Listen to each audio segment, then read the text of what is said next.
আসসালামু আলাইকুম ওয়া রাহমাতুল্লাহি ওয়া বারাকাতুহু। ওয়ালাইকুম আসসালাম ওয়া রাহমাতুল্লাহি ওয়া বারাকাতুহু। আজ ক্লাসে উপস্থিতির সংখ্যা একটু কম মনে হচ্ছে। হয়তো অনেকেই ভেবেছে গতকালকে ক্লাস হয়েছে আজকে হবে না, এটাও হতে পারে। অথবা সময়ের সাথে সাথে উপস্থিতির সংখ্যা বাড়তেও পারে। দেখা যাক, আল্লাহ ভরসা। আমরা গতদিন যে ক্লাস করেছিলাম সেটির ব্যাপারে এখন তো আছেনই 2-3 জন।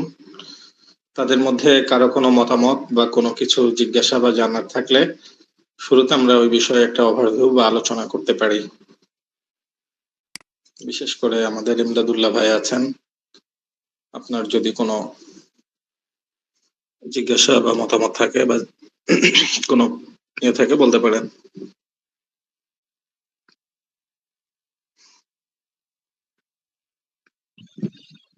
জি উস্তাদ জি, তখনকার সময় যে মায়া প্রজেক্টটা ছিল যেখানে আমেরিকানদের অবস্থান ছিল, ওইখানে কি কোনো সাম্রাজ্য প্রতিষ্ঠিত ছিল? তখনকার যে দুইটা পরাশক্তি ছিল, ওগুলো তখন ওইভাবে তেমন কোনো সাম্রাজ্য বা পরিপূর্ণ রাষ্ট্র কাঠামো ছিল না, ওটা সভ্যতা ভিত্তিক। তারা নিজেরা গোত্রবদ্ধ বা জোটবদ্ধ হয়ে বসবাস করত ওইখানে। আসলে তখনও তেমন কোনো সাম্রাজ্যের কথা তো আমরা তেমন জানতে পারি না। তারপরেও আমি, যেহেতু আপনি বলেছেন, আরো ইনশাল্লাহ জানার চেষ্টা করব আরো সোর্স থেকে। এটা আমি নোট করে রাখছি ইনশাল্লাহ। জি জাযাকুমুল্লাহু খাইরান। জি ইনশাল্লাহ। তো আজ আমাদের কোর্সের যে দ্বিতীয় ক্লাসে আমরা গতকালকে বারবারই বলেছিলাম যে আজকে আমরা আলোচনা করব আরব বিশ্বের অবস্থা নিয়ে। রাসূল সাল্লাল্লাহু আলাইহি ওয়াসাল্লামের আগমনের পূর্বে আরবের কি অবস্থা ছিল সে সময়। আমরা তো নরমালি জানি যে সেটা আইয়ামে জাহিলিয়া ছিল, বা কি আইয়ামে জাহিলিয়ার অবস্থা, বা কেন জাহিলিয়াত কোথা থেকে আসলো, জাহালাত বলতে এখানে আসলে কি বোঝানো হয়, এগুলো নিয়ে আমরা আলোচনা করব। আজকের ক্লাসটা আমরা 9টা পর্বে সাজিয়েছি। 9টা পর্ব বা 9টা অধ্যায় বা 9টা শিরোনাম বলতে পারি আমরা। 9টার মধ্যে প্রথম হচ্ছে জাহিলিয়াত শব্দের প্রকৃত অর্থ, ভৌগোলিক প্রেক্ষাপট, মরুভূমি কিভাবে মানুষ গড়ে তোলে, আরবের প্রাচীন ইতিহাস ও পূর্ববর্তী নবীদের অবদান, এরপরে পতনের সূচনা, তাওহীদ থেকে শিরকের অন্ধকার, সমাজ ও রাজনীতি, আসাবিয়া এবং রাষ্ট্রহীন সমাজ, অর্থনীতি, ভাষা ও সংস্কৃতির স্বর্ণযুগ, তারপরে নৈতিকতার বৈপরীত্য, মুরুব্বাহ বনাম জাহালাত, এরপর হচ্ছে ঐশী প্রজ্ঞা, কেন আরবেই নতুন ভোরের সূচনা হলো, 9 নম্বর হচ্ছে সমাপনী এবং প্রশ্নোত্তর পর্ব। শুরুতেই আল্লাহ রাব্বুল আলামিনের অসংখ্য শুকরিয়া আদায় করছি যে আমরা যে বিশাল পরিকল্পনা গত রমজানের আগে থেকেই শুরু করেছিলাম আমরা সাহাবা পরিবার, সেখান থেকে আল্লাহ রাব্বুল আলামিন আমাদেরকে সেই কাজের বাস্তব নমুনা বা শুরুটা করার তৌফিক দিয়েছেন। আমরা একটা কথা পড়েছি ছোটবেলায়, ইবতেদা মুশকিল হয় মগর ইন্তেহা মুশকিল নেই। যে কোনো কাজের সূচনাটা হচ্ছে সব থেকে বেশি কঠিন। সূচনা হয়ে গেলে আস্তে আস্তে শেষ হয় কোনো না কোনো ভাবে, যদি লেগে থাকা যায়। আল্লাহ রাব্বুল আলামিন তৌফিক দেন। তো যেহেতু শুরুটা আমাদের হয়েছে, আল্লাহর কাছে শুকরিয়া। আজ আমরা ইতিহাসের একটা নতুন দিগন্ত উন্মোচনের পথে হাঁটা শুরু করব। সিরাতের যে প্রেক্ষাপট বা রাসূল সাল্লাল্লাহু আলাইহি ওয়াসাল্লামের আগমনের যে প্রেক্ষাপট, অর্থাৎ প্রাক ইসলামী আরব বিশ্ব সম্পর্কে আলোচনা করব। এই আলোচনাটা আমাদের এজন্য করতে হবে, বা এটা খুব গভীরভাবে আমাদের এজন্য বুঝতে হবে, কারণ রোগ কত গভীর, ক্ষতটা কত গভীর, সেটি যদি আমরা না বুঝি তাহলে চিকিৎসা করা কষ্টসাধ্য। যদি ক্ষতটা যথাযথভাবে বোঝা যায়, ক্ষতের পরিমাণ কতটুকু, ব্যাধির পরিধি কতটুকু, সেটা যদি বিস্তারিত বোঝা যায়, তো সেক্ষেত্রে চিকিৎসা করাটা সহজ হয়। এই জন্য রাসূল সাল্লাল্লাহু আলাইহি ওয়াসাল্লামের আগমনের পূর্বে আরবদের অজ্ঞতা দ্যাট মিনস, এটা আমরা পরে আলোচনা করব। এখানে অজ্ঞতা বলতে জ্ঞানের অজ্ঞতা না, বরং চারিত্রিক অবক্ষয়, নৈতিক অবক্ষয়, ধর্মীয় অবক্ষয় কোন পর্যায়ে পৌঁছেছিল সেটি জানা আমাদের জন্য আবশ্যক। অন্ধকারের গভীরতা অনুধাবন করতে পারলে সেখানে আলো জ্বালানো সহজ হয়। হযরত ওমর ইবনুল খাত্তাব রাদিয়াল্লাহু তাআলা আনহুর একটা দূরদর্শীপূর্ণ একটা উক্তি আছে, সেটা হচ্ছে ইউনকাযুল ইসলাম উরওয়াতান উরওয়াতান ইযা নাশাআ ফিল ইসলাম মান লাম ইয়ারিফিল জাহিলিয়্যাহ। হযরত ওমর রাদিয়াল্লাহু তাআলা আনহু বলছিলেন যে ইসলামের আলো যখন একে একে প্রকাশ পেতে শুরু করবে, ইসলামের বাঁধনগুলো যখন একে একে খুলে যাবে, তখন এমন এক প্রজন্ম আসবে ভবিষ্যতে, তারা জাহিলিয়াত কি জিনিস সেটা আর জানবে না, জাহিলিয়াতকে তারা সম্পূর্ণরূপে ভুলে যাবে। আর এই অবস্থা আলহামদুলিল্লাহ তার কিছুদিন পরেই, ইসলামের আবির্ভাবের কিছুদিন পরেই এই অবস্থার সৃষ্টি হয়েছে। যাই হোক, আমরা শুরুতে যেখান থেকে শুরু করতে চাচ্ছিলাম, প্রথম পর্ব, জাহিলিয়াত শব্দের প্রকৃত অর্থ এবং তাৎপর্য। ইসলামে জাহিলিয়াত বলতে আসলে কি বোঝানো হয়, বা আইয়ামে জাহিলিয়াত বলতে আমরা কি বুঝি, এটি আমাদের বুঝতে হবে। জাহিলিয়াত বলতে আমরা স্বাভাবিকভাবে বুঝি জাহালাত অর্থ মূর্খতা, জ্ঞানের সীমাবদ্ধতা, এটা বুঝে থাকি। কিন্তু আসলে আইয়ামে জাহিলিয়ায় যে জাহালাতের কথা বলা হয়, সেটি কি জ্ঞানের সীমাবদ্ধতা ছিল? আরবদের কি আক্ষরিক জ্ঞান ছিল না? অবশ্যই ছিল। তাহলে তাদেরকে জাহিলিয়াত বা জাহালাত দ্বারা তাদেরকে পরিচয় করানো হয় কেন? এর কারণ হচ্ছে জাহালাত শব্দের যে, বা জাহাল যে শব্দ, এই শব্দের যে বিপরীত শব্দ আছে সেটা দুই ভাবে হয়। একটা হচ্ছে জাহাল এর বিপরীত শব্দ ইলম, তথা জ্ঞানের অভাব, অক্ষর জ্ঞান বলতে পারি, বা যে কোনো ধরনের জ্ঞানের অভাব। কিন্তু ইতিহাস থেকে যদি আমরা দেখি, এখানে জাহালাত শব্দটা বা জাহিলিয়াহ শব্দটা সেই অর্থে ব্যবহার করা হয়নি, বরং এখানে জাহিলিয়াত শব্দটা ব্যবহার করা হয়েছে হেলেম এবং দ্বীনের, জ্ঞানের শূন্যতা, জ্ঞানের স্বল্পতা অর্থে এই শব্দ এখানে ব্যবহার করেছি আমরা। দেখেন, আমরা যদি চিন্তা করে দেখি, আরবরা শিল্প, সাহিত্য, শিক্ষা, সংস্কৃতি ইত্যাদিতে অনেক এগিয়ে ছিল। শুধু এগিয়ে ছিল বলা যায় না, বরং তদানীন্তন বিশ্বে সাহিত্যের সব থেকে বড় আসর বসতো আরবে। উকাজ মেলার কথা আমরা জানি। উকাজে সেখানে সাহিত্যের বা কবিতার আসর বসতো। সে আসরে তদানীন্তন বিশ্বের সব থেকে বিজ্ঞ এবং প্রাজ্ঞ কবিরা, সাহিত্যিকরা সেখানে উপস্থিত হতো। তাদের কবিতার প্রতিযোগিতা হতো। সেই প্রতিযোগিতায় যার কবিতা শ্রেষ্ঠ হতো, তার কবিতা কাবার দরজায় বা কাবার ওয়ালে স্বর্ণ দিয়ে লিপিবদ্ধ করে টাঙিয়ে রাখা হতো, যেটাকে আমরা মুআল্লাকাত বলে জানি। কোন কোন বর্ণনায় আছে মুআল্লাকাতের সংখ্যা 7 হতো, কোন কোন বর্ণনায় আছে মুআল্লাকাতের সংখ্যা 10 হতো। শুধু এটাই না, আরবদের স্মৃতিশক্তি, মেধাশক্তি ছিল অত্যন্ত প্রখর, আমরা জানি। বিশেষ করে ইলমুল আনসাব যেটা বলা হয়, বংশবিদ্যা, এই বিদ্যায় বিশ্বে আরবদের জুড়ি মেলা ভার। আরবদের সমান জ্ঞানী এই বিদ্যায় পৃথিবীতে কেউ ছিল না।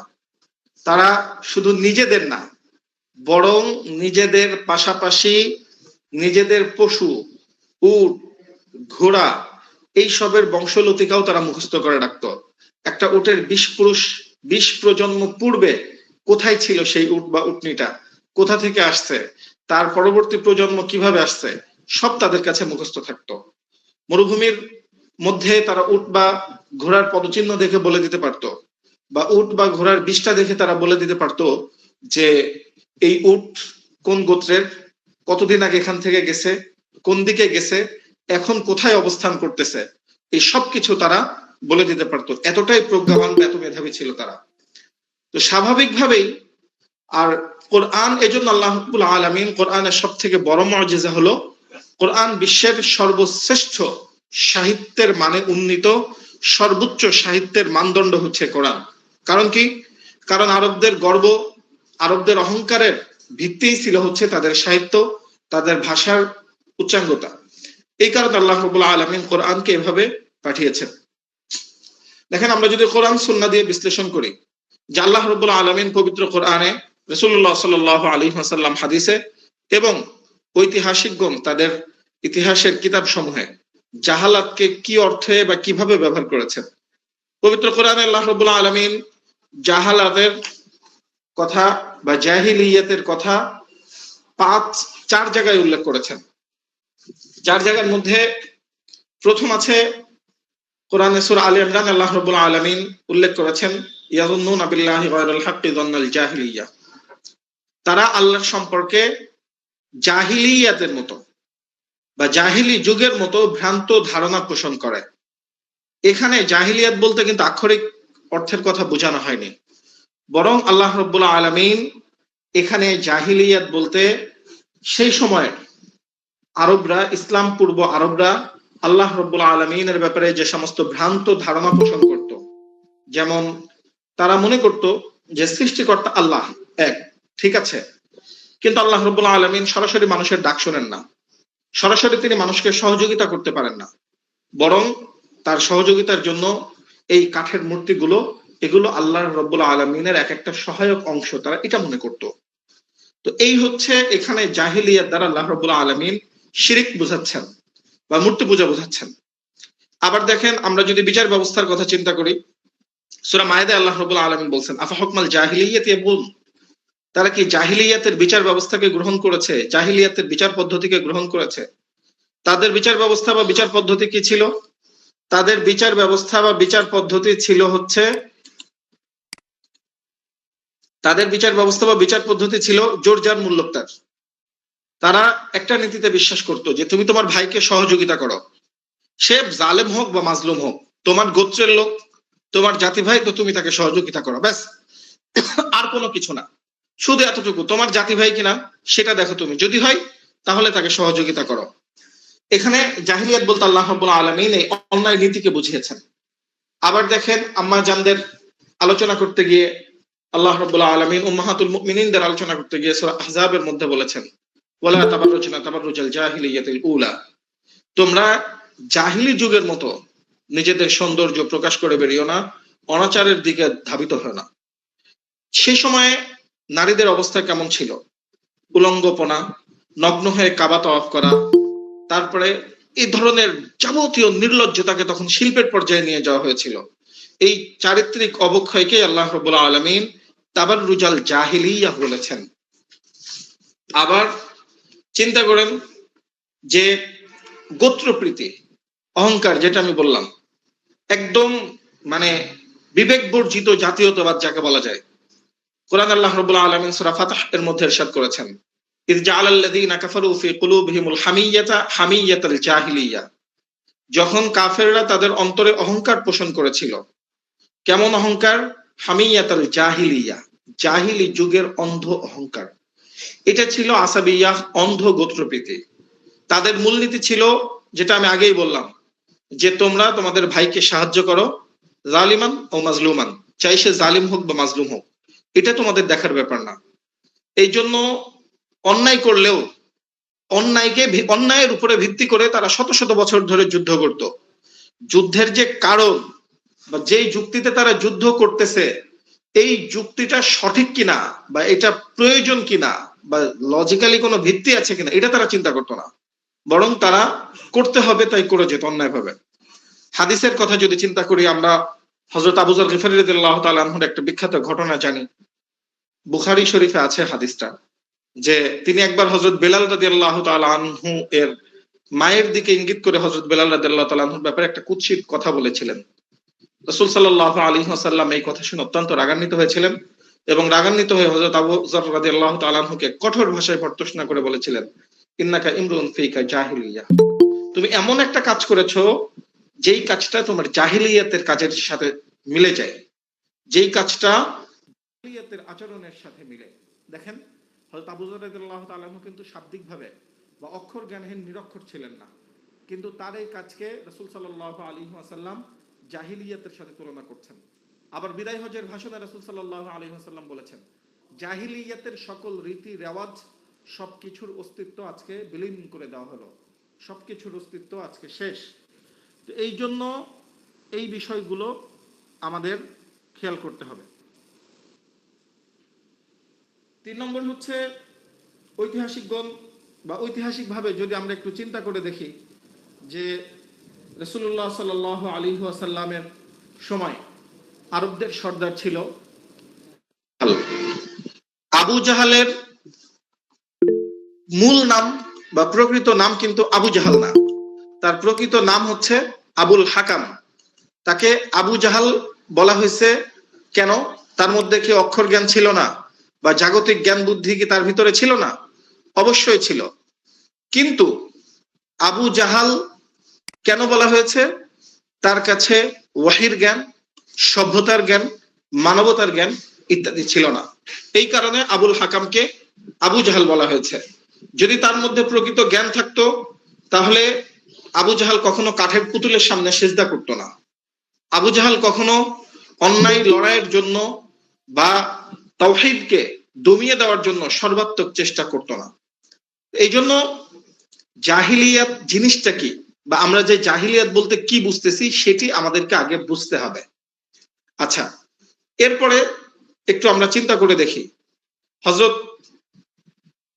ইবনে তাইমিয়া রাহমাতুল্লাহ আলাইহি তার ইবতিদা উস-সিরাতুল মুস্তাকিম কিতাবে এই জাহিলিয়াতের একটা চমৎকার সংজ্ঞা দিয়েছেন।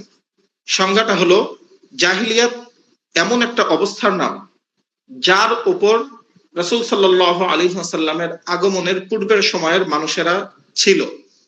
আর তা হলো দুটি জিনিসের সমষ্টি।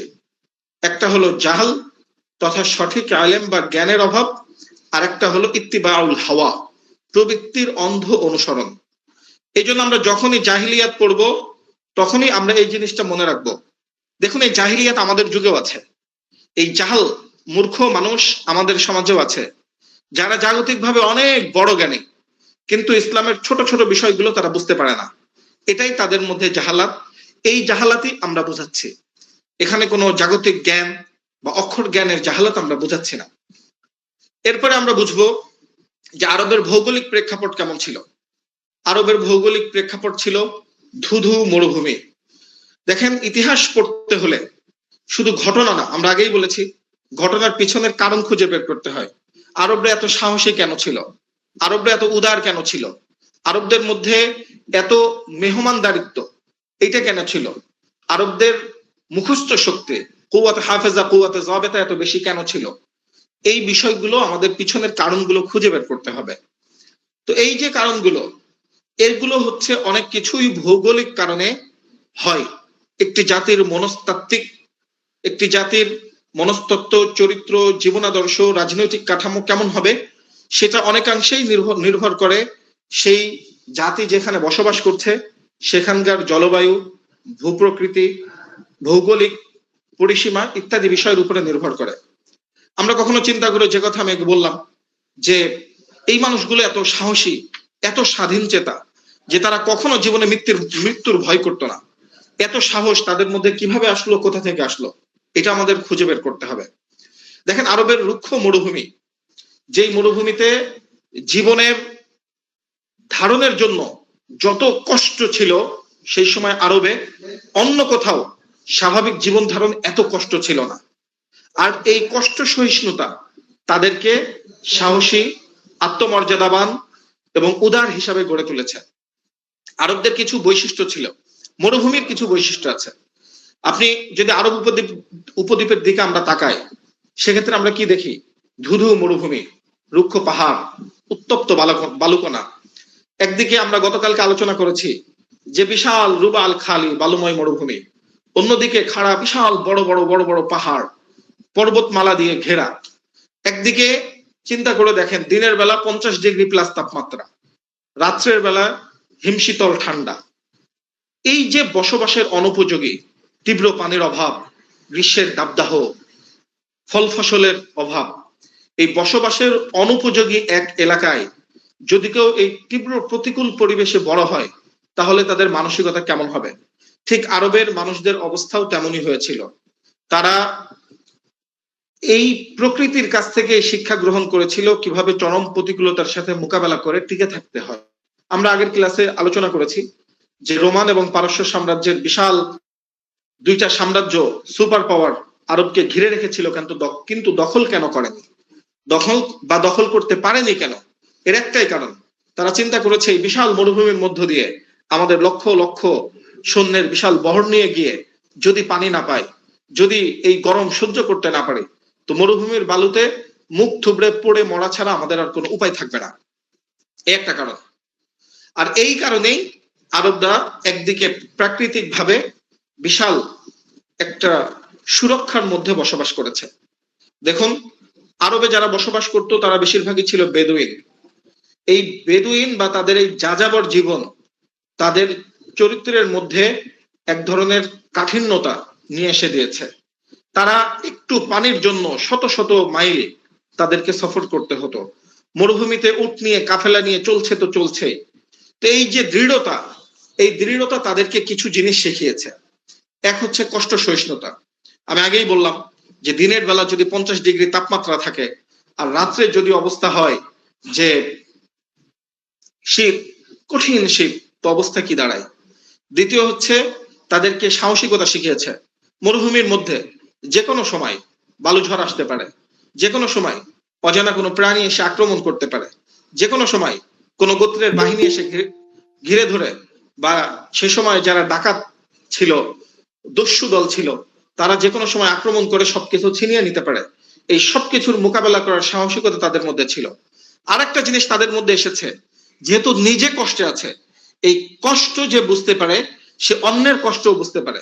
তারা এই নিজেদের কষ্ট থেকে তারা যেটা শিখেছে সেটা হচ্ছে আতিথেয়তা। চরম, তাদের আরবদের মতো আতিথেয়তা পৃথিবীতে অন্য কোনো জাতির মধ্যে দেখা যায় না। এই আতিথেয়তা তাদের কাছে একটা পবিত্র আমানতের মতো মনে হতো। তারা চিন্তা করে আজকে একজন অতিথি হয়ে আমাদের কাছে এসেছে, আমরা যদি তাদের কাছে কখন অতিথি হয়ে যাই, আজকে আমি যদি অতিথির সম্মান না করি, পরবর্তীতে আমার সামনেও এমন দিন আসতে পারে। এরপরে আরবরা যেটা শিখেছে, দ্রুত সিদ্ধান্ত গ্রহণ। এটি একটি অনেক বড় একটি যোগ্যতা। আর এটি তারা শিখেছে কেন? মরুভূমিতে যে বিপদগুলো আসে, এই বিপদগুলো আকস্মিক আসে। এগুলো কোনো আপনার সংকেত দিয়ে বা সিগন্যাল দিয়ে এগুলো আসে না। হঠাৎ করে বালুঝড় উঠে যেতে পারে, হঠাৎ করে দেখা যাবে কোথা থেকে ধুলি উড়িয়ে বিশাল এক বাহিনী এসে হাজির। এই জন্য আরবদের মধ্যে এই দ্রুত সিদ্ধান্ত গ্রহণের ক্ষমতা। আরেকটা জিনিস আমরা আরবদের মধ্যে দেখতে পাই, সেটি হচ্ছে সাম্য। আরবদের দেখবেন যে প্রাচীন ইতিহাসগুলো যদি আমরা পড়ি বা আমাদের ইসলামের ইতিহাসেও সাম্য বা ভেদাভেদ জিনিসটা খুব কম। আরবরা নিজেরা তাদের সর্দার আর একজন তাদের যে অধীনস্থ যারা থাকে তাদের সাথে একসাথে বসে খাওয়া দাওয়া করতে বা একসাথে তাদের সাথে চলাফেরা করতে তাদের মধ্যে তেমন কোনো মানে বৈষম্য ছিল না তখনও পর্যন্ত। ইবনে খালদুন রহমতুল্লাহ আলাই এটার চমৎকার একটা বিশ্লেষণ দিয়েছেন। তিনি বলেছেন যে মানব সমাজ মূলত দুই ভাগে বসবাস করে। একটা হচ্ছে মরুভূমির যাযাবর সমাজ, আর একটা হচ্ছে শহুরে বা নাগরিক সমাজ। যাযাবর সমাজের মধ্যে প্রাকৃতিক ভাবেই কিছু ভালো গুণ চলে আসে, যেটি মরুভূমির মানে শহুরে সমাজ যারা বিল্ডিং এর মধ্যে আরামায়েশে বসবাস করে তাদের মধ্যে আসে না, বরং তারা আরামায়েশে থাকতে থাকতে আরামপ্রিয়, দুর্বল এবং কাপুরুষ হয়ে যায়। যেটা এখনকার আরবদের মধ্যে আমরা দেখতে পারি। যে আরবরা একসময় যাদের নাম শুনলে পরাশক্তি গুলো থরথর করে কেঁপেছে, মাত্র 30 থেকে 40 বছরের মধ্যে বিশ্বের অর্ধেক যারা সুপার পাওয়ারদেরকে হারিয়ে নিজেদের আয়ত্তে নিয়ে এসেছে, সেই আরবদের কি কাপুরুষতা। আজকে এর একটাই কারণ, সেটি হচ্ছে তাদের আরামপ্রিয়তা, তাদের মানসিক দুর্বলতা এবং নৈতিক অবক্ষয় তো আছেই, সেটা না বললেই না। তো এই হচ্ছে অবস্থা। একটু আমরা চিন্তা করে দেখি তো যে আল্লাহ রাব্বুল আলামিন ওয়াহী দেওয়ার জন্য বা আল্লাহ রাব্বুল আলামিন তার সব থেকে বড় নিয়ামত এই পৃথিবীতে পাঠানোর জন্য আরবকে কেন বেছে নিলেন? কারণ আল্লাহ রাব্বুল আলামিনের একটা পরিকল্পনা হয়তো এমন, অবশ্যই আল্লাহ রাব্বুল আলামিন কিয়ামত পর্যন্ত যা কিছু ঘটবে সব আল্লাহর ইলমে, আল্লাহর পরিকল্পনায় আছে। আল্লাহ রাব্বুল আলামিনের একটা পরিকল্পনা হয়তো এমন ছিল যে তিনি এমন একটা জাতির কাছে ইলম দিবেন বা কোরআন অবতীর্ণ করবেন, কোরআন দিবেন, যারা এই কোরআনের আলো, কোরআনে তো আমরা এমনিতেই পড়েছি, বহু জায়গায় আছে যে লিউযহিরাহু, যে কোরআন আল্লাহ নাজিল করেছেন, ওহী নাজিল করেছেন কেন? লিউযহিরাহু, যে দ্বীনকে অন্য সবকিছুর উপরে বিজয়ী করার জন্য, গায়রে দ্বীনের উপরে, গায়রে হকের উপরে হককে বিজয়ী করার জন্য। তো তাদের জন্য আল্লাহ রাব্বুল আলামিন এমন একটি জাতিকে নির্বাচন করেছেন, ফিয়ারলেস, যাদের মধ্যে ভীতি বলতে কোনো কিছু নেই, ভয় বলতে কোনো কিছু নেই, এমন একটা জাতিকে আল্লাহ রাব্বুল আলামিন পছন্দ করেছেন। এবার আমরা, অনেক লম্বা হয়ে যাচ্ছে, তারপরেও সংক্ষেপে আরবের প্রাচীন ইতিহাস একটু আমাদের জানা দরকার। যে কোনো জাতি সম্পর্কে, যদিও আজকের আমাদের আলোচ্য বিষয় মূলত রাসূল সাল্লাল্লাহু আলাইহি ওয়াসাল্লামের আগমনের পূর্বের আরবের অবস্থা, কিন্তু তারপরেও প্রাচীন আরব সম্পর্কে একটু আমাদের জানা দরকার। সেটি হচ্ছে রাসূল সাল্লাল্লাহু আলাইহি ওয়াসাল্লাম যখন এই পৃথিবীতে আসলেন, তার আগে তো আমরা জানলাম যে আইয়ামে জাহিলিয়াত বা জাহিলিয়াত ছিল, কিন্তু রাসূল সাল্লাল্লাহু আলাইহি ওয়াসাল্লামের আসারও বহুত আগে বা আরবের জনবসতি কোথা থেকে শুরু হলো, এটাও আমাদের ইসলামের ইতিহাসের সাথে সম্পৃক্ত। কারণ কোরআনে আমরা আগেই বলেছি যে কোরআন হচ্ছে 3 ভাগের 1 ভাগ আল্লাহ রাব্বুল আলামিন ঐতিহাসিক ঘটনা বর্ণনা করেছেন। তো কোরআনে আল্লাহ রাব্বুল আলামিন যে পূর্বের ঘটনাগুলো বর্ণনা করেছেন তার মধ্যে আদ, সামুদ, অন্যান্য জাতির ঘটনা বর্ণনা করেছেন, যার অধিকাংশই হচ্ছে আরবের সাথে সম্পৃক্ত। আমি একটু আপনাদেরকে গুগল ম্যাপে দেখানোর চেষ্টা করছি। দেখেন আমরা এখন যে স্ক্রিনে যেটা দেখছি সেটি হচ্ছে এই যে 3 দিকে পানি বেষ্টিত যে অংশটা আছে, একদিকে এই ক্রিসেন্ট বলে এটাকে, বাঁকা চাঁদের মতো একটা এরিয়া নিয়ে এই অংশটা পুরাটাই হচ্ছে আরব। মূলত আমরা জাজিরাতুল আরব বলতে যেটা বুঝি সেটা হচ্ছে 3 দিকে বিচ্ছিন্ন, একদিকে সংশ্লিষ্ট মানে স্থলের সাথে সম্পৃক্ত আরব উপদ্বীপ যেটা এটা, বাকি এর সাথে লেজ জোড়া আর কি এর সাথে সম্পৃক্ত ইজিপ্ট, মিশর এবং হচ্ছে আপনার এইদিকে যেটা আছে এখানে আকসুম আছে বা আবিসিনিয়া। এরপরে এগুলো মানে তখনকার বৈশ্বিক যে মানচিত্র, সিরিয়া, ইরাক, এই অঞ্চলটা ধরে এটিও আরবের সাথে তখন সংশ্লিষ্ট সম্পৃক্ত ছিল। সংস্কৃতি, ভাষা সব দিক দিয়ে তারা মোটামুটি আরবের সাথে সম্পৃক্ত, আরবের সাথে সংশ্লিষ্ট ছিল।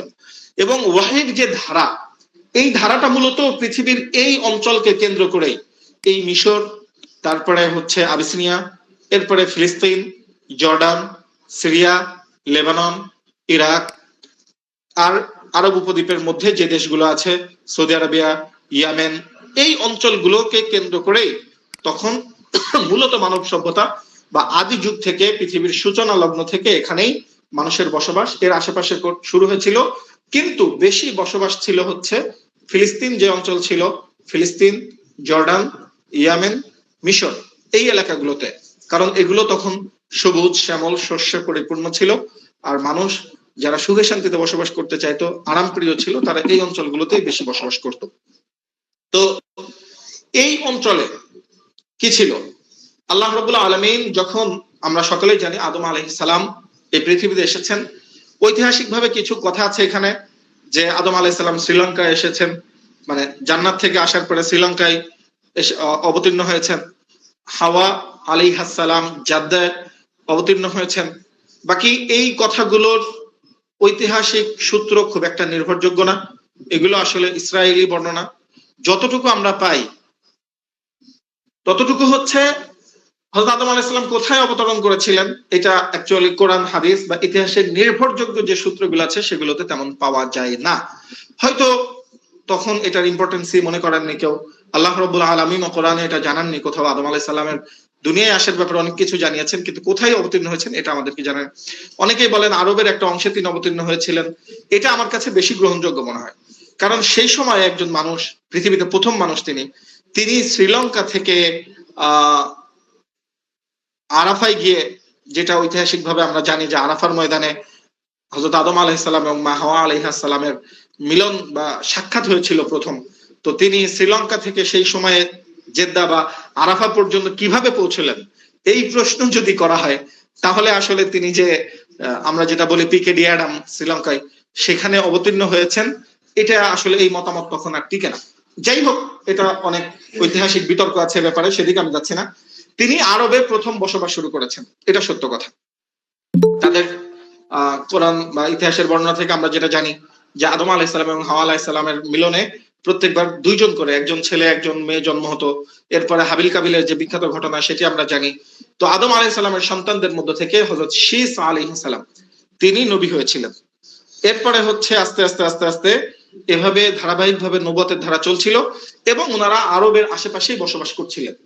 এরপরে হযরত নূহ আদম আলাইহিস সালামের ইন্তেকালের পরে নবীর যে ফাতরাতে ওয়াহী, যেটা প্রত্যেক নবীর পরেই কম বেশি যারা নবী এবং রাসূল ছিলেন তাদের মধ্যে কম বেশি থাকতো, এই ফাতরাতে ওয়াহীর যুগে যখন মানুষের মধ্যে ফিতনা শুরু হলো, মানুষ আবার তাওহীদ থেকে দূরে সরে গেল, মন গড়া ইত্তেবায়ে হাওয়া নফসের অনুকরণ শুরু করলো, তখন আল্লাহ রাব্বুল আলামিন হযরত নূহ আলাইহিস সালামকে পাঠালেন। নূহ আলাইহিস সালাম দীর্ঘ 900 বছর দিনের দাওয়াত দিলেন, বা আরো বেশি দিনের দাওয়াত দেওয়ার পরে মাত্র অল্প কিছু মানুষ দিনের দাওয়াত গ্রহণ করলো, বাকি সবাই হযরত নূহ আলাইহিস সালামের দাওয়াতকে অস্বীকার করলো।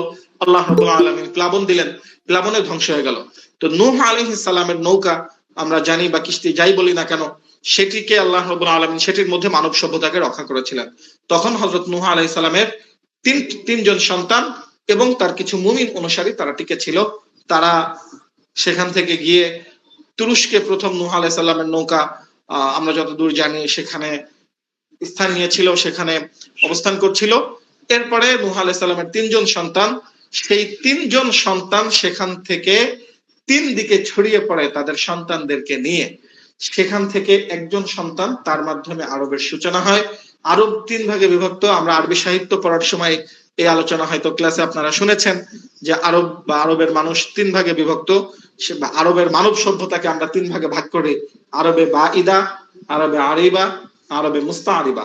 আরবে বাঈদা হচ্ছে সেই আরব যাদের অস্তিত্ব এখন আর নেই, যাদের মাধ্যমে আরবের সূচনা হয়েছিল, তাদেরকে আল্লাহ রাব্বুল আলামিন পৃথিবী থেকে নিয়ে চলে গেছেন।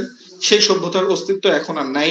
তাদের মধ্যে বিভিন্ন গোত্র ছিল। ইতিহাসবিদরা তাস, জারিস, আমালিকা, মিশরের যে শাসন করত যারা আমালিকা, এরাও এই আরব গোত্রের আরবে বাঈদার অন্তর্ভুক্ত ছিল। এরপরে হচ্ছে আরবরা এই পৃথিবীর বুকে আরবরাই যত সভ্যতার কথা আমরা জানি, যদি আধুনিক ইতিহাসের দিকেও তাকাই সেদিক দিয়েও, অথবা ইসলামের ইতিহাসে বা কোরআনে যত সভ্যতার কথা আলোচনা করা হয়েছে ম্যাক্সিমামই হচ্ছে আরব কেন্দ্রিক সভ্যতাই ছিল।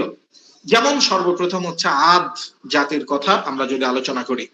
আদ জাতি তারা অত্যন্ত শক্তিশালী ছিল। এরা ইয়ামেন এবং ওমানের মাঝামাঝি আহকাফ নামক অঞ্চলে এরা বসবাস করত। আমরা যদি এখন একটু ম্যাপে দেখার চেষ্টা করি যে এই যে এইখানে এই যে ইয়ামেন, এই হচ্ছে ইয়ামেন আপনারা দেখছেন, আর এই হচ্ছে ওমান। এর মাঝামাঝি অঞ্চলে তারা বসবাস করতো এই জায়গাতে। তো এই আদ জাতি অনেক শক্তিশালী ছিল। কোরআনে আল্লাহ রাব্বুল আলামিন তাদের কথা বর্ণনা করেছেন। তারা বলতো মান আশাদ্দু মিন্না কুওয়া, আমাদের যে শক্তি, আমাদের যে ক্ষমতাধর এই পৃথিবীতে আর কে আছে? হযরত হুদ আলাইহিস সালামকে আল্লাহ তাদের কাছে প্রেরণ করেছিলেন। তাদেরকে হযরত হুদ আলাইহিস সালাম বারবার সতর্ক করেছিলেন, কিন্তু সেই সতর্কতা তারা গ্রহণ করেনি।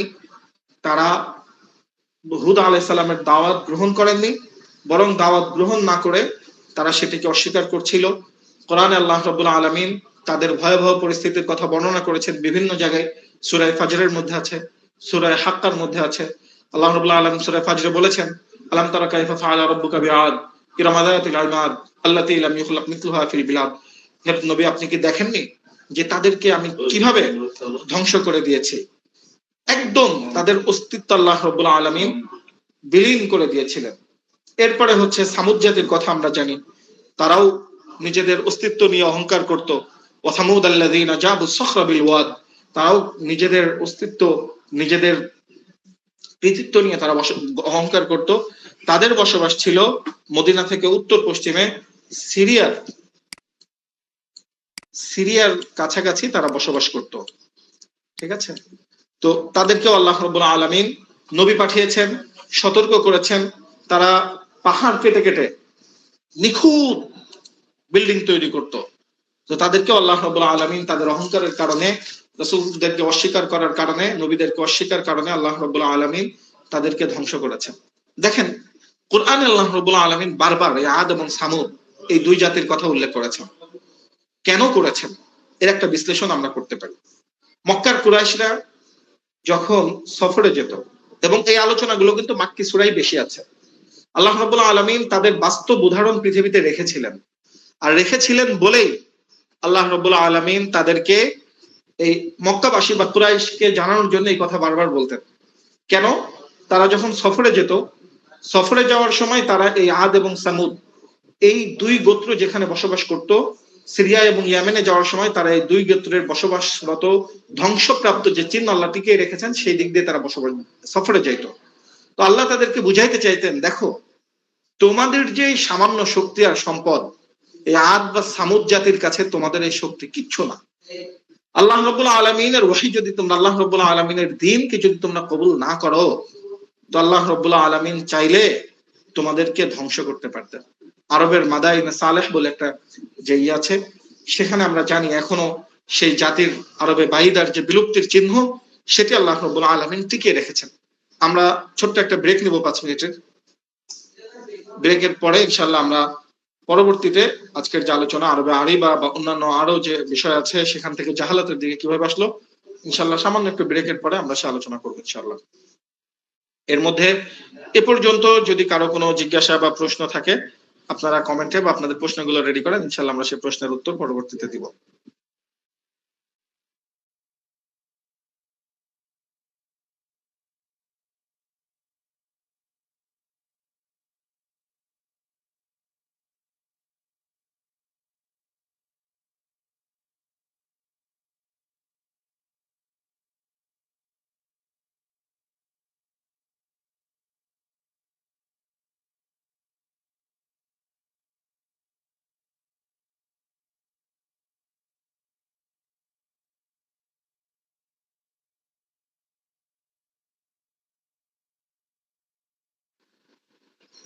আসসালামু আলাইকুম ওয়া রাহমাতুল্লাহি ওয়া বারাকাতুহু।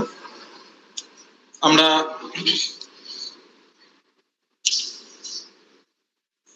বিরতি শেষ করে ইনশাআল্লাহ ওই ঘরে যাই।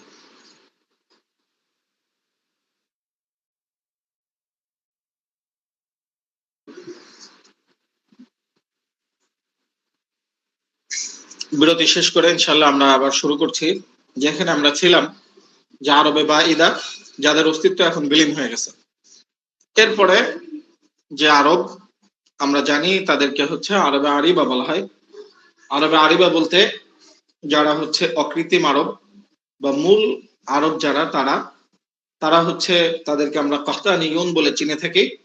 কাহতানি আরব হচ্ছে যারা ইয়ারুব বা ইয়াশজুব ইবনে কাহতানের বংশধর। এদের আদি নিবাস ছিল দক্ষিণ আরব বা ইয়েমেনে। ইয়েমেনে হচ্ছে তাদের বসবাস ছিল এবং শুরুতে বিশুদ্ধ আরবির চর্চা মূলত ইয়েমেনেই ছিল। ইয়ামিন থেকে পরবর্তীতে তারা আস্তে আস্তে সারা আরব উপদ্বীপে ছড়িয়ে পড়ে। কিভাবে ছড়িয়েছে সেটা আমরা পরে বলবো। এরপরে হচ্ছে ইয়েমেনে থাকার কারণ হচ্ছে ইয়েমেন অঞ্চলটি হচ্ছে সমুদ্রের উপকূলে এবং সেখানে ফল ফসল বা অন্যান্য যে সমস্ত মানবিক সুবিধার প্রয়োজন মানুষের বেঁচে থাকার জন্য সেগুলো সেখানে ভালো ছিল। এরপর হচ্ছে সেখানে এই আদ সামুদ জাতির ধ্বংস হওয়ার পরে এই ইয়েমেনে নতুন সভ্যতা গড়ে ওঠে। কোরআনের ভাষায় যাদেরকে আমরা সাবা বলে চিনে থাকি। ঐতিহাসিক আরেকটা গোত্রের কথা আছে, হেমিয়ারিদের কথা আছে। সুলাইমান আলাইহিস সালামের সময় যে বিখ্যাত রানী বা আরেকজন যে বিখ্যাত শাসক ছিল বিলকিস, তার সাম্রাজ্য এই সাবা সাম্রাজ্য বা এই অঞ্চলে ছিল। তারা কৃষিতে অনেক উন্নত ছিল। বৃষ্টির পানি সংরক্ষণে তাদের বিশাল এক নতুন প্রযুক্তি তারা আবিষ্কার করেছিল। একটা কোরআনের ভাষায় মাআরিব একটা বাঁধের কথা আছে। সেই বাঁধ তারা প্রথম নির্মাণ করেছিল, এই প্রজেক্ট তারা তৈরি করেছিল এবং এই বাঁধের ফলে সেখানে ফল ফসলের অনেক বেশি কৃষির অনেক বড় উন্নতি বা আধুনিকায়ন সেখানে হয়েছিল।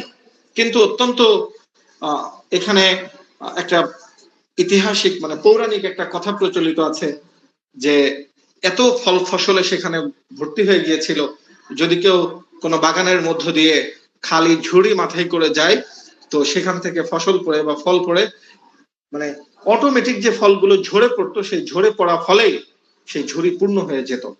কিন্তু সময়ের ব্যবধানে তারাও নিয়ামতে ডুবে আল্লাহকে ভুলে গেল। আল্লাহ রাব্বুল আলামিনের অস্তিত্বকে অস্বীকার করে বসলো। আল্লাহ রাব্বুল আলামিনের নিয়ামতকে অস্বীকার করে বসলো।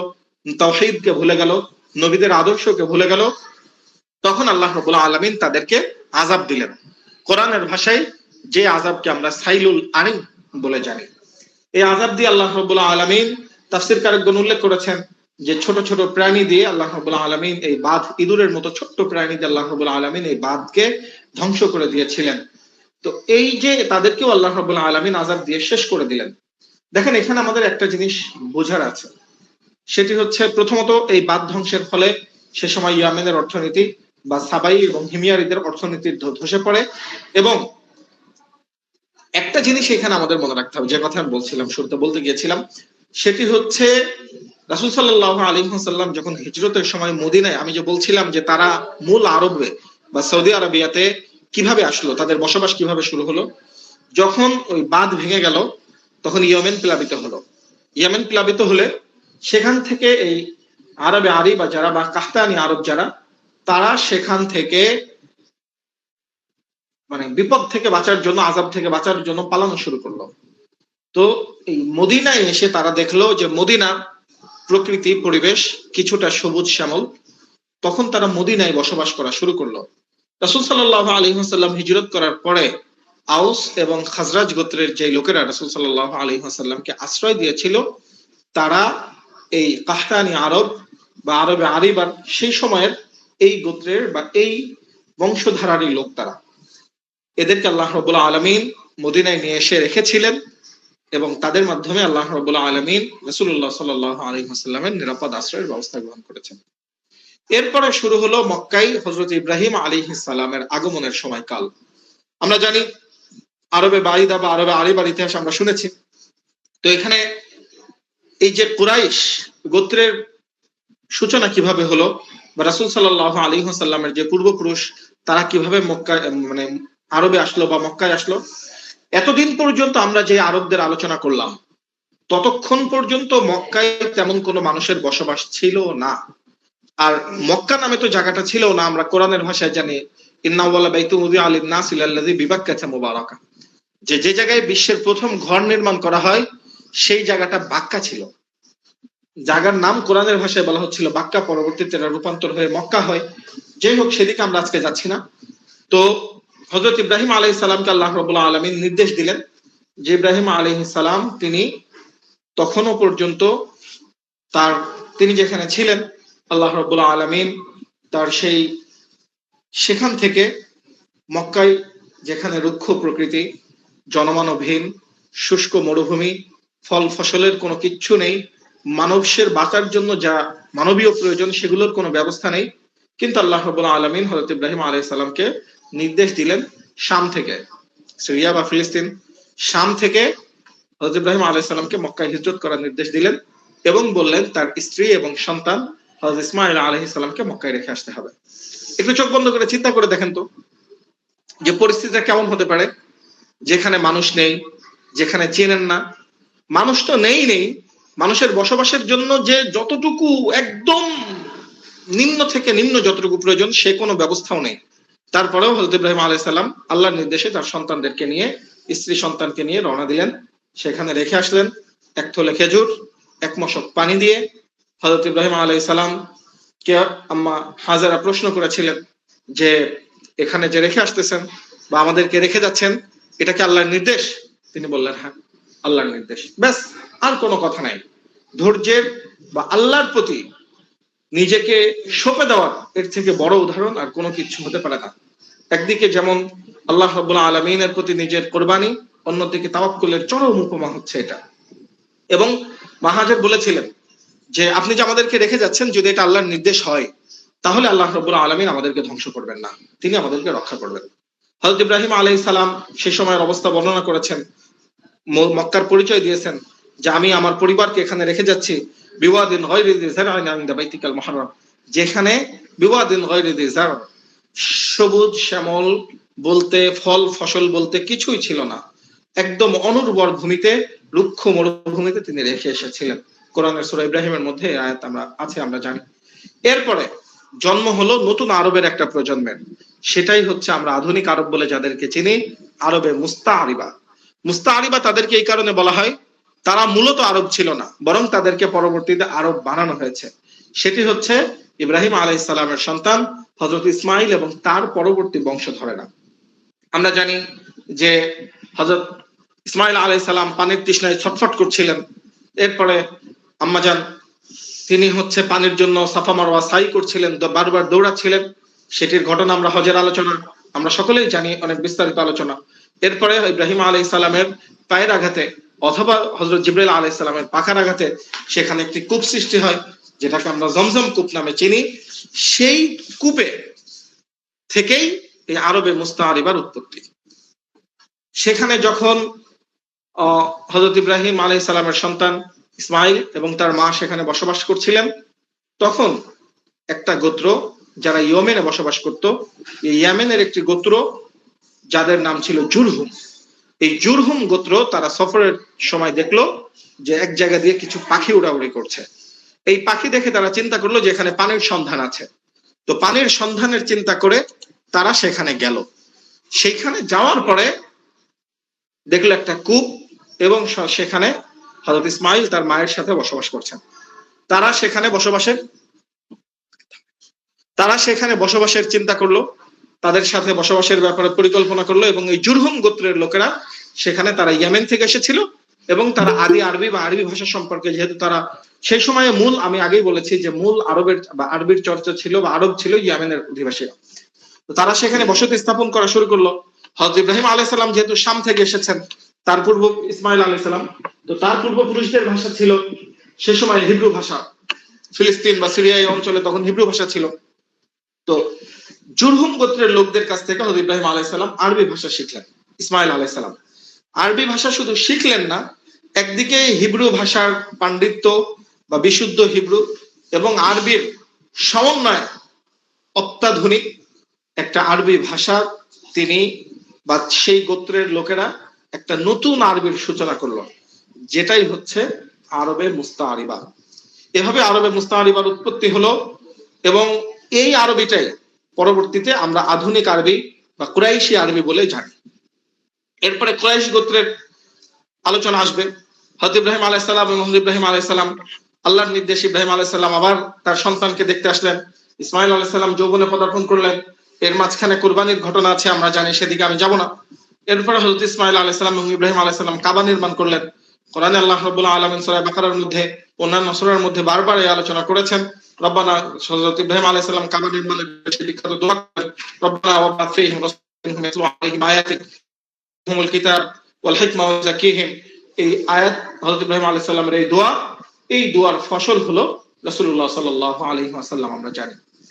তো এই কাবাকে কেন্দ্র করে তখন যেহেতু হযরত ইব্রাহিম আলাইহিস সালাম কাবা নির্মাণ করলেন, আল্লাহ হযরত ইব্রাহিম আলাইহিস সালামকে নির্দেশ দিলেন, ওয়াযিন ফিন নাস ইয়াতিকা বিল হজ, যে আপনি মানুষের কাছে হজের ঘোষণা দিন। তিনি হজের ঘোষণা দিলেন। হজের ঘোষণা দেওয়ার পরে তখন সারা বিশ্বে আল্লাহর পক্ষ থেকে আহ্বান ছড়িয়ে গেল, এবং এই কাবা বা এই মক্কা তখন স্পিরিচুয়াল হাব বা আধ্যাত্মিকতার কেন্দ্র, ধর্মীয় ইবাদতের কেন্দ্র হিসাবে গড়ে উঠলো। এরপর থেকে তাওহীদের কেন্দ্র হিসাবে কাবার পরিচিতি শুরু হলো। হযরত ইব্রাহিম আলাইহিস সালাম, এরপরে হযরত ইসমাইল আলাইহিস সালাম, তাদের ধারাবাহিকতায় একদম রাসূল সাল্লাল্লাহু আলাইহি ওয়াসাল্লামের আগমনের পূর্ব পর্যন্ত আরবে একটা গোত্র টিকে ছিল, একটা দল ছিল, যারা দ্বীন হানিফ, অর্থাৎ সকল দল মত, সব ধরনের অপসংস্কৃতি, দ্বীনের নামে গোড়ামি, দ্বীনের নামে মূর্খতা, বদ্দিনী থেকে নিজেদেরকে রক্ষা করে এক আল্লাহর তাওহীদের উপরে তারা টিকে ছিল এই মক্কাকে কেন্দ্র করে।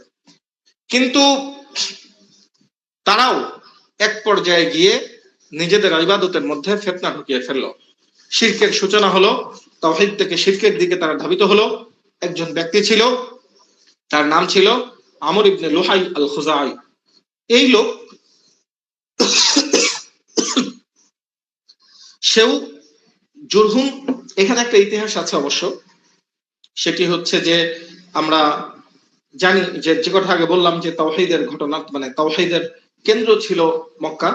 তো সে এক সময় কাবার পবিত্রতা নষ্ট করার জন্য, আমর ইবনে লুহাই আল খুজাই, সে প্রথমে খুব ভালো মানুষ ছিল, দানশীল ছিল, ধার্মিক ছিল।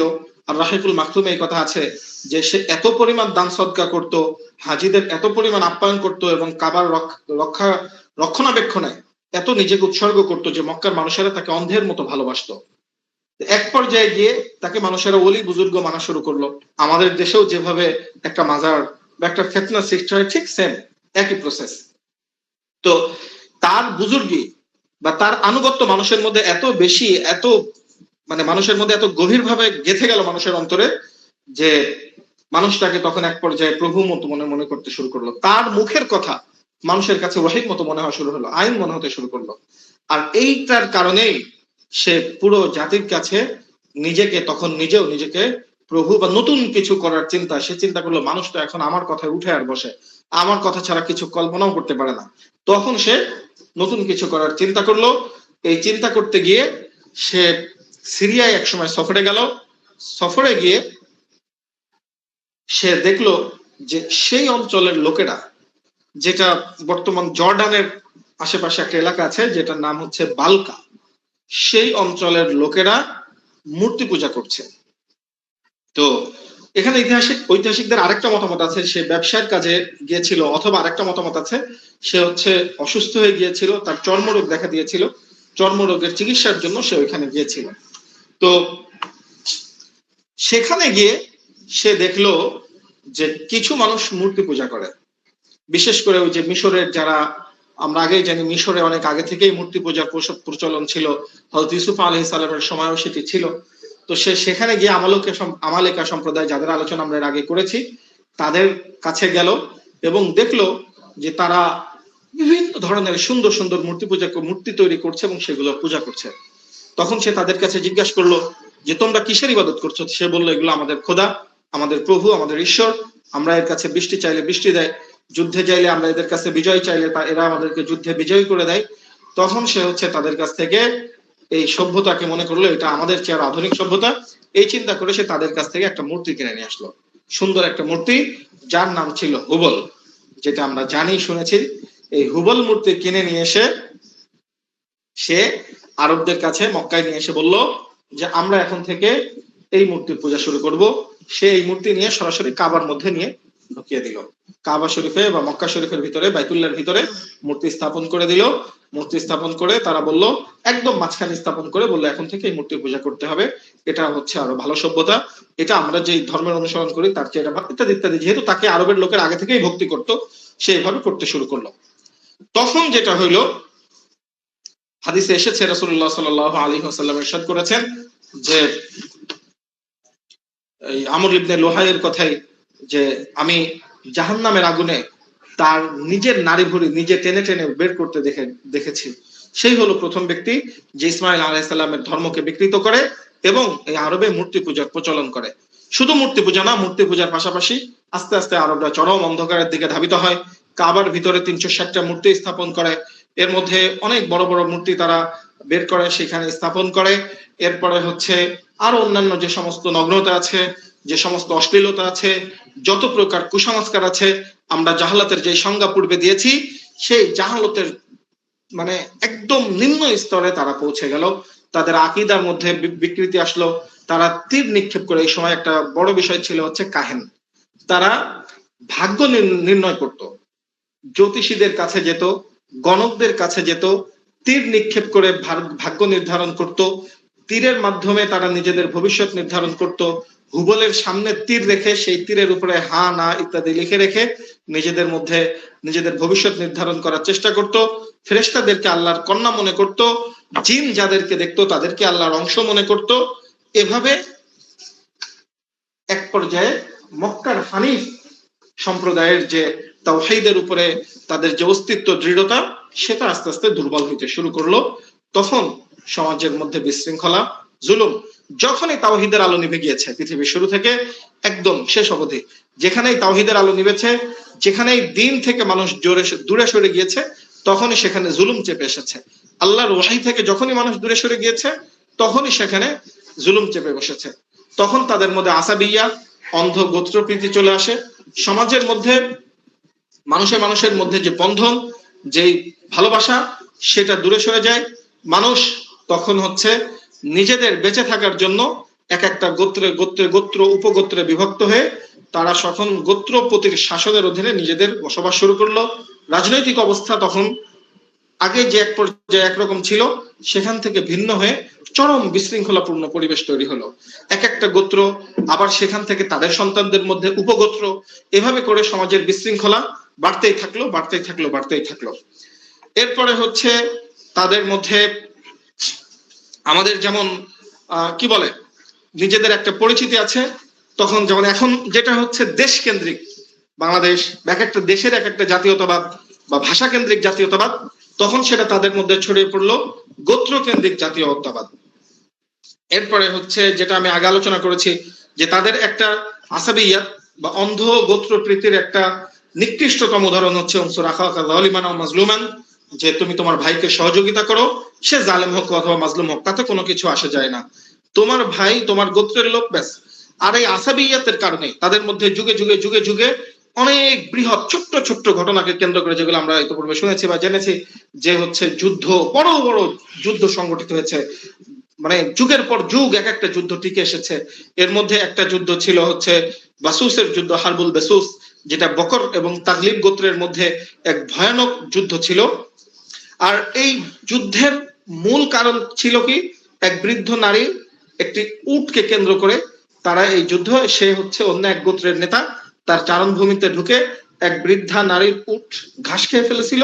এই জন্য ওই কুলাইব গোত্রের উটটিকে তারা তীর দিয়ে মেরে ফেলেছিল। আর এই মেরে ফেলার কারণে 40 বছর এক উটকে কেন্দ্র করে তারা যুদ্ধ করেছে। বোয়াসের যুদ্ধ নামে আমরা চিনি। মদিনার আউস এবং খাজরাজের মধ্যে যে যুদ্ধ যুগ যুগ যুগ যুগ যুগ ধরে চলেছিল, এবং সর্বশেষ রাসূলুল্লাহ সাল্লাল্লাহু আলাইহি ওয়াসাল্লাম হিজরতের পরে তাদের সেই দ্বন্দ্ব চূড়ান্ত ভাবে মিটে গিয়েছিল।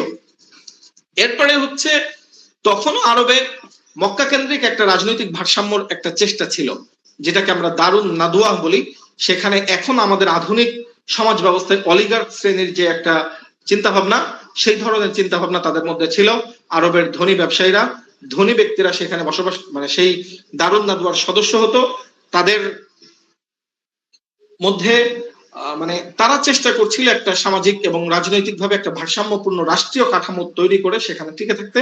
একটা সংসদীয় ব্যবস্থা সেখানে ছিল। আর এই কাঠামোর মূল কারিগর ছিলেন রাসূল সাল্লাল্লাহু আলাইহি ওয়াসাল্লামের চতুর্থ ঊর্ধ্বতন পুরুষ কুসাই ইবনে কিলাব। তিনি বুঝতে পেরেছিলেন যে এই রক্তক্ষয়ী যুদ্ধ যদি থামানো না যায়, এই গোত্রে গোত্রে গোত্রে সংঘাত যদি থামানো না যায়, পাড়ায় পাড়ায় মহল্লায় মহল্লায় যে ঘরে ঘরে যে সংঘাত, গৃহযুদ্ধ যদি থামানো না যায়, তাহলে আরবদের অস্তিত্ব বিলীন হয়ে যাবে। এই জন্য তিনি দারুন নাদওয়া প্রতিষ্ঠা করেছিলেন, যেটা কুরাইশদের জন্য একটি পার্লামেন্ট এর মতো ছিল। এখানে সদস্য হওয়ার জন্য কিছু শর্ত ছিল। বনু হাসিম, বনু উমাইয়া, বনু মাখজুম, এই ধরনের গোত্রের প্রধানরা এখানে সমবেত হতো, যাদের বয়স মোটামুটি 40-এর উপরে হতে হবে। 40-এর কম হলে তখন প্রাথমিক পর্যায়ে সদস্য করা হতো না। শুধু একমাত্র ব্যতিক্রম ছিল আবু জাহাল। তাকে তার প্রজ্ঞা, তার সাহসিকতা, তার প্রখর মেধা, রাজনৈতিক বুদ্ধি ইত্যাদির কারণে 30 বছর বয়সে আবু জাহালকে একমাত্র ব্যক্তি যাকে 40-এর কমে দারুন নাদওয়ার সদস্য করা হয়েছিল। আচ্ছা, এখানে বিভিন্ন ভালো কার্যক্রম তাদের ছিল শুরুর দিকে। যুদ্ধ বন্ধ করা, শান্তি চুক্তি করা, বাণিজ্য কাফেলার নিরাপত্তা দেওয়া, মেয়ে বা ছেলেদের বিবাহ অনুষ্ঠানের ব্যবস্থা করা ইত্যাদি কিছু কিছু ভালো কাজও তাদের ছিল। প্রশাসনিক মন্ত্রণালয় বা দায়িত্ব বন্টন, এই দারুন নাদওয়ার কিছু শাখা ছিল বা তাদের কিছু নির্দিষ্ট ক্যাটাগরির লোক থাকতো। এর মধ্যে আমরা জানি কোরআনের সুবাদে সিকায়ার কথা আমরা জানি, রিফাদার কথা আমরা জানি, লেওয়া এর কথা জানি। যে সিকায়া হচ্ছে যারা হাজিদের জমজম কূপের পানি পান করানোর দায়িত্ব ছিল, এটি রাসূল সাল্লাল্লাহু আলাইহি ওয়াসাল্লামের যে বংশ বনু হাশিমের দায়িত্ব ছিল এটা। রিফাদার দায়িত্ব, রিফাদা হচ্ছে হাজিদের আপ্যায়ন এবং খাবার বাসস্থানের ব্যবস্থা করা, এটিও বনু হাশিমের দায়িত্ব ছিল। কুরাইশরা নিজেদের পকেটে, আমি আগেই বলেছি আরবদের আতিথেয়তার কথা, নিজেদের পকেটের টাকা দিয়ে তারা হাজিদের মেহমানদারি করাইতো। লিওয়া হচ্ছে যারা যুদ্ধের সময় পতাকা বহন করত, এই দায়িত্ব ছিল হচ্ছে বনু আব্দুদ্দারের কাছে। হিজাবা হচ্ছে যারা কাবা ঘরের চাবি সংরক্ষণ এবং দেখাশোনা করত, এটাও বনু আব্দুদ্দারের কাছে ছিল। কিয়াদা হচ্ছে যারা সামরিক নেতৃত্ব দিত, সেনাপতির দায়িত্ব পালন করত, এটা ছিল বনি উমাইয়ার কাছে, এবং এই দায়িত্বে ছিল তখন মানে আবু সুফিয়ান। আরেকটা ছিল আল কুবা, অশ্বারোহী বাহিনীর নেতৃত্ব দিত যারা, এটা ছিল বনু মাখজুমের কাছে। তাদের নেতা ছিল ওয়ালিদ ইবনে মুগিরা, এবং পরবর্তীতে হয়েছিলেন হযরত খালিদ ইবনুল ওয়ালিদ, তিনি যদিও তখন ইসলাম গ্রহণ করেননি। তো এই হচ্ছে মক্কার একটা রাষ্ট্র ব্যবস্থা তখন ছিল। আরবদের কিছু অলিখিত সংবিধান বা অলিখিত বৈশিষ্ট্য ছিল, এর মধ্যে কিছু ভালোও ছিল, কিছু খারাপও ছিল। একটা হচ্ছে সাহসিকতা ও বীরত্ব। আজকের এটা একটু লম্বা হয়ে যাচ্ছে, আমি খুব সংক্ষেপ করার চেষ্টা করতেছি। সাহসিকতা ও বীরত্ব, এটি আরবদের চরিত্রের মানে একটা ভালো দিক ছিল। আর এটির কারণে পরবর্তীতে আমরা হযরত ওমর রাদিয়াল্লাহু তাআলা আনহু, হযরত খালিদ ইবনুল ওয়ালিদ রাদিয়াল্লাহু তাআলা আনহু, ইকরিমা ইবনে আবি জাহল, এরপরে হচ্ছে আরো যে সমস্ত বীর পুরুষ ছিলেন, তাদের মতো বীরদেরকে আমরা ইসলামে পেয়েছি। দ্বীনের বিজয়ে যাদের গুরুত্বপূর্ণ ভূমিকা ছিল তাদেরকে পেয়েছি। আরেকটা ভালো দিক ছিল ওয়াদা রক্ষা এবং বিশ্বস্ততা। তারা যদি কারোর সাথে ওয়াদা করেছে তো করেছে, ব্যাস শেষ। ওয়াদার কখনো তারা ভঙ্গ করতো না। এদেরকে আমরা, তারা হালিফ বা কোনো গোত্রের সাথে যে চুক্তি করত, এই চুক্তি কখনো তারা ভঙ্গ করতো না। এখানে একটা বিখ্যাত ঘটনা আছে, আমি স্ক্রিপ্টে লিখে দিয়েছি, আপনারা দেখবেন, আমি এখন সেদিকে যাচ্ছি না। আর একটা ভালো দিক ছিল হচ্ছে কারণ আতিথেয়তা। মেহমানদারি।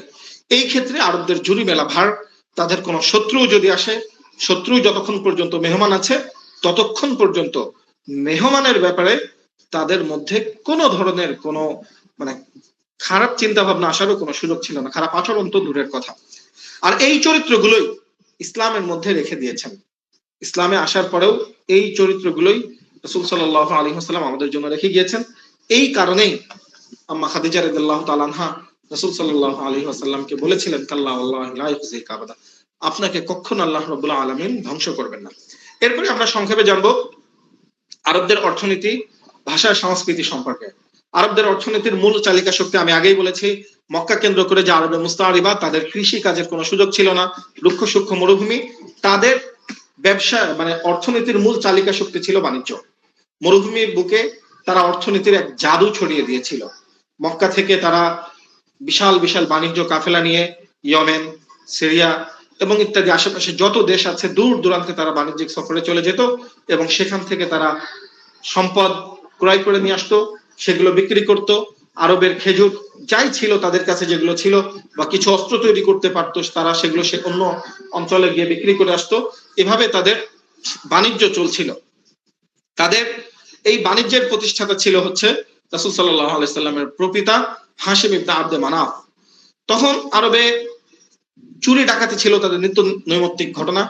তিনি যখন বুঝতে পারলেন যে আগে নিরাপত্তা লাগবে ব্যবসার জন্য, তখন তিনি পারস্য সম্রাট কাইসার, রোমান সম্রাট কাইসার, পারস্য সম্রাট কিসরা, ইথিওপিয়ার হাবশার বাদশাহ মানে ইথিওপিয়ার বাদশাহ নাজ্জাশী ইত্যাদি বিভিন্ন যে সমস্ত সাম্রাজ্য আশেপাশে ছিল সেই সমস্ত সাম্রাজ্যের প্রধানদের কাছে বা রাষ্ট্রের প্রধানদের কাছে তিনি চিঠি লিখলেন এবং তাদের কাছে ইলাফ করলেন বা ব্যবসায়িক চুক্তিপত্র স্বাক্ষর করলেন।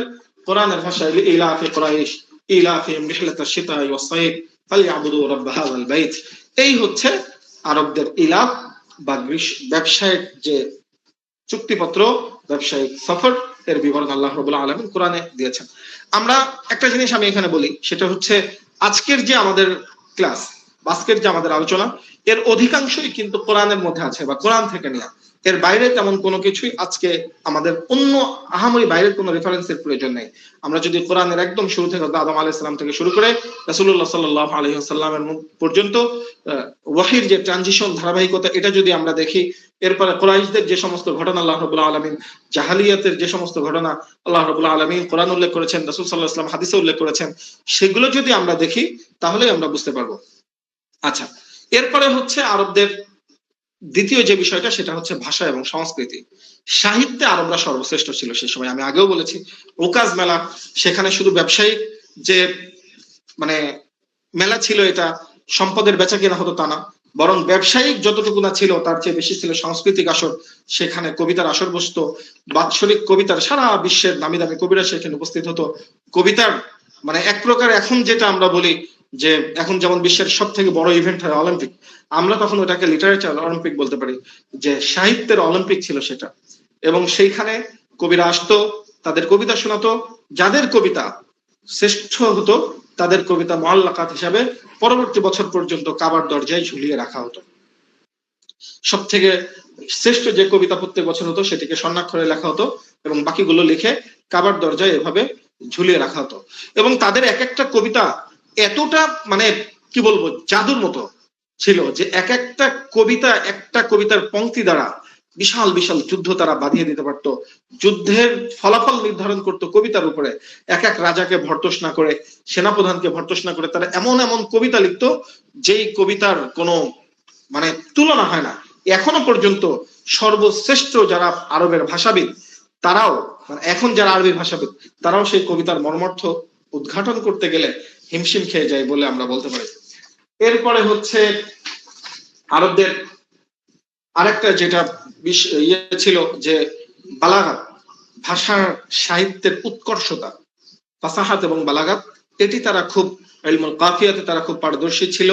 এটিও তাদের খুব মানে একদম আকাশচুম্বী ছিল এই অবস্থা। ভাষা, ভাষার অলঙ্কার, ব্যাকরণ, শব্দ চয়নকার, এরপরে হচ্ছে কি বলে এটাকে মানে ভাষার ভাবার্থ, একটা শব্দ দিয়ে আরেকটা শব্দের মাজাজ বোঝানো, এটা তাদের মধ্যে মানে এমন একটা পর্যায়ে তারা নিয়ে গিয়েছে যে কোরআনের পরে এর কোনো আর তুলনা হয় না।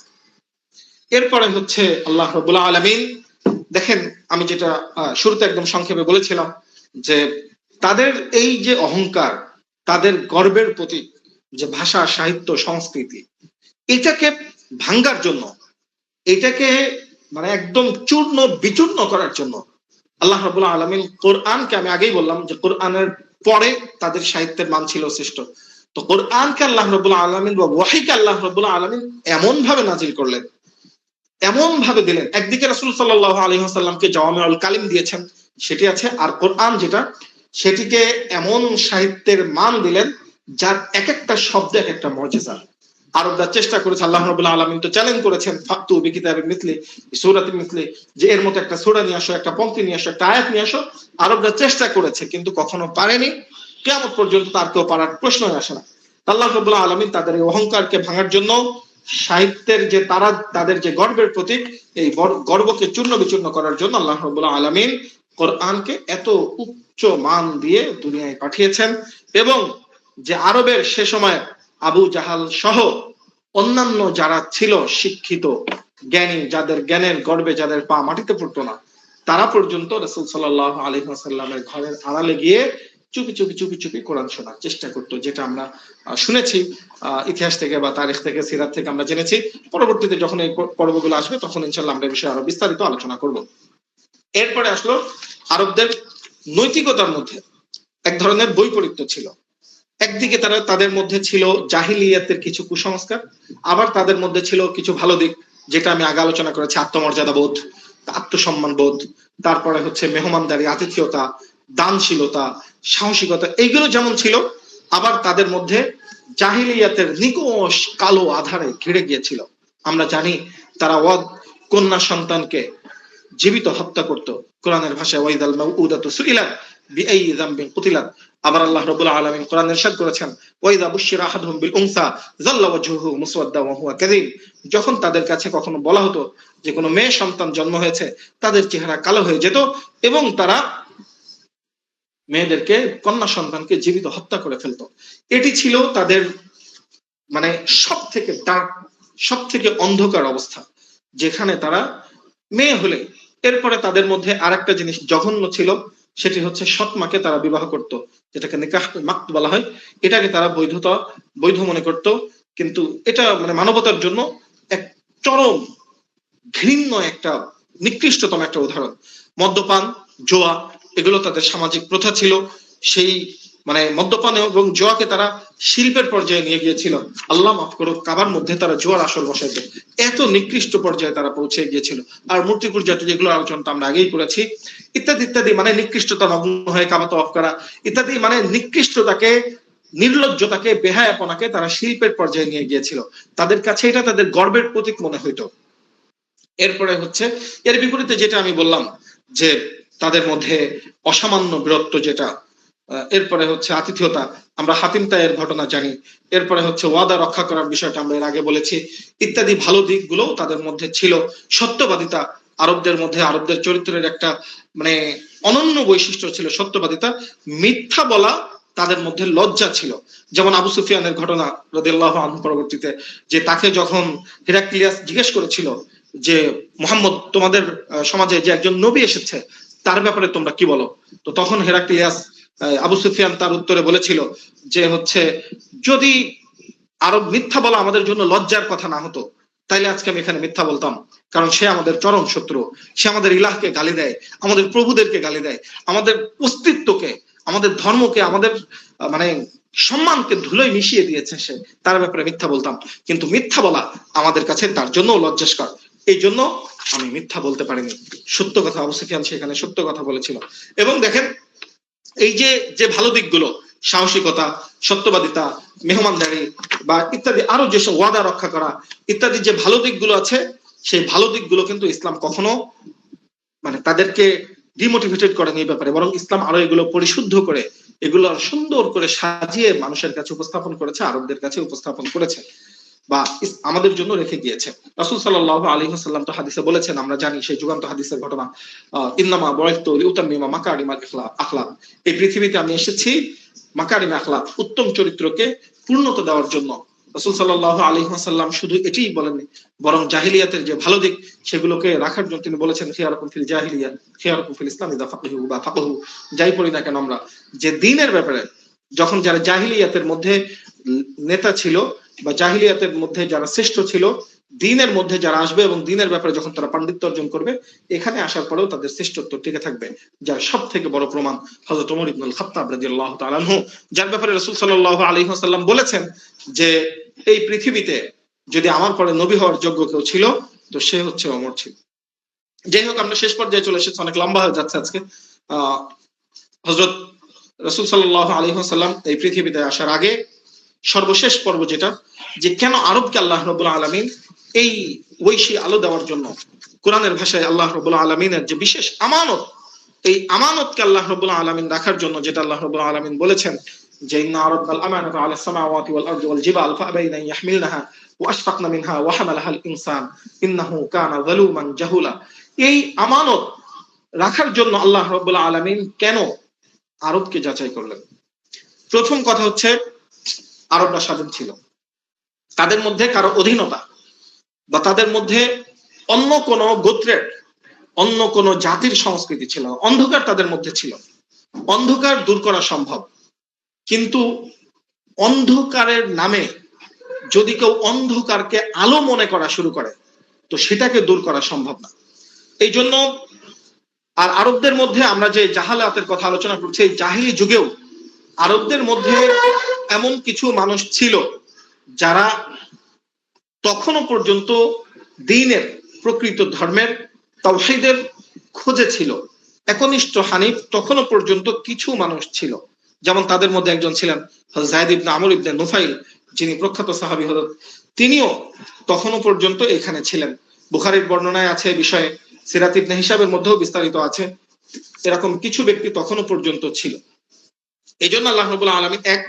দুই নম্বর কথা হচ্ছে, আরব একটা, আমি গত ক্লাসে বলেছিলাম যে আরব হচ্ছে একটা ব্ল্যাঙ্ক স্লেট, খালি থালার মতো, খালি প্লেটের মতো ছিল, যেখানে, এবং এই বিষয়টা হযরত আবুল হাসান আলী নদভী রাহমাতুল্লাহ আলাইহি মাযা খাসরাল আলম বা মুসলিমদের পতনে বিশ্ব কে হলো, এখানে বিস্তারিত আলোচনা করেছেন, সেখান থেকে আপনারা দেখবেন যে তখন রোমানদের কাছে নিজস্ব সভ্যতা সংস্কৃতি ছিল, তাদের কাছে নিজেদের ধর্ম ছিল, পারস্যের কাছে নিজেদের ধর্ম ছিল, নিজেদের সভ্যতা সংস্কৃতি সবকিছু ছিল, কিন্তু আরবদের মধ্যে এটা ছিল না।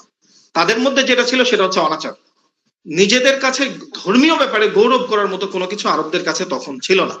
যেটা ছিল ভালো, যা কিছু ছিল সেটা ব্যক্তি আরবের বৈশিষ্ট্য, ধর্মীয় আচার বা রীতিনীতি এগুলো তাদের কাছে ছিল না, যা ছিল অনাচার। তখন এই জন্য এরকম একটা জায়গাকে আল্লাহ রাব্বুল আলামিন নির্বাচন করেছেন। তিন নম্বর কারণ হচ্ছে বিশ্ব জয়ের স্বাধীন চেতা মনস্তত্ত্ব। আমি একদম শুরুতে ভূমিকার মধ্যে বলেছিলাম যে আল্লাহ রাব্বুল আলামিন এমন একটা জাতিকে, সাহসী জাতিকে চাচ্ছিলেন বা চেয়েছেন বা নির্বাচন করেছেন, যাই বলি আমরা, যেভাবেই বলি না কেন, যারা দুর্ভেদ্য হবে, যারা অজয়ী হবে, ভয়, ভীতি, ফিয়ার, খৌফ, যাই বলি না কেন আমরা, এটা শঙ্কা, এ ধরনের কোনো কিছু হবে না, এই চিন্তা ভাবনা যাদের মধ্যে আসবে না, এই চিন্তা ভাবনা যাদের মধ্যে আসবে না, আল্লাহ রাব্বুল আলামিন দ্বীনের জন্য এমন একটা জাতি চাচ্ছিলেন, দ্বীন বিজয়ের জন্য যাদের মধ্যে সামনে যেতে হবে তো যেতে হবে, ব্যাস, পিছনে কোনো চিন্তা ভাবনা যাদের মধ্যে আসবে না, এমন একটা জাতিকে আল্লাহ রাব্বুল আলামিন নির্বাচন করেছেন। আর এই কারণেই তারা, এবং আমরা জানি যে আরবরা কখনো কারো কাছে মাথা নত করেনি। 4 নম্বর হচ্ছে, আমরা আগেও বলেছি যে মক্কা হচ্ছে পৃথিবীর কেন্দ্রবিন্দু, এবং হযরত ইব্রাহিম আলাইহিস সালামের পর থেকে সারা বিশ্ববাসী, তিনি যে হজের ঘোষণা, হজের আজান মানুষের মাঝে দিয়ে গিয়েছিলেন, হজের আহ্বান করে গেছেন, এরপরে মক্কা হচ্ছে স্পিরিচুয়াল হাব বা ধর্মীয় কেন্দ্রবিন্দুতে পরিবর্তন হয়েছিল। যদিও পরবর্তীতে কুসংস্কার সেখানে ঢুকে গিয়েছিল, মূর্তি ঢুকে গিয়েছিল, কিন্তু সেটি, সেই কারণে আল্লাহ রাব্বুল আলামিন মক্কাকে পরিবর্তন, মানে পছন্দ করেছিলেন, সিলেক্ট করেছেন। এই মোটামুটি লাস্টের দিকে অনেক সংক্ষিপ্ত হয়ে গেছে আলোচনা, আমি স্ক্রিপ্ট ইনশাল্লাহ আজকে রাত্রেই দিয়ে দেওয়ার চেষ্টা করব, আর ভিডিওটাও দেবো ইনশাল্লাহ। এরপরেও যদি আপনাদের কোনো বিষয় অস্পষ্ট থাকে, কোনো বিষয় জানার থাকে, কোনো বিষয়ে জিজ্ঞাসা থাকে, আপনারা এখন করতে পারেন, ইনবক্সে করতে পারেন, ক্লাসরুমে প্রশ্ন করতে পারেন, ইনশাল্লাহ আমরা সেগুলোর যথাযথ আপনাদের প্রশ্নের উত্তর, আপনাদের জিজ্ঞাসা, আপনাদের জ্ঞান পিপাসা, জ্ঞানের ক্ষুধা আমরা মিটানোর চেষ্টা করবো ইনশাল্লাহ। আচ্ছা, এখানে এক ভাই লিখছে,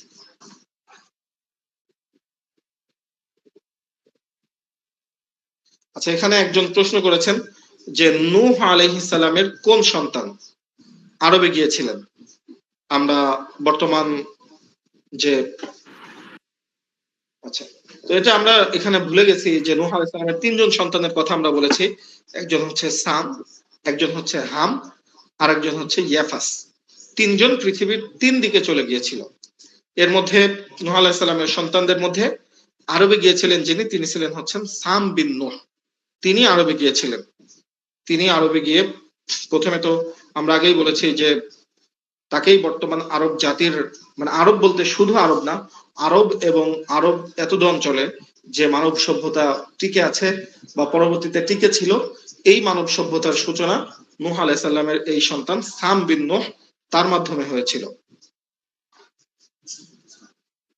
আশা করি আপনার প্রশ্নের উত্তর আপনি খুঁজে পেয়েছেন।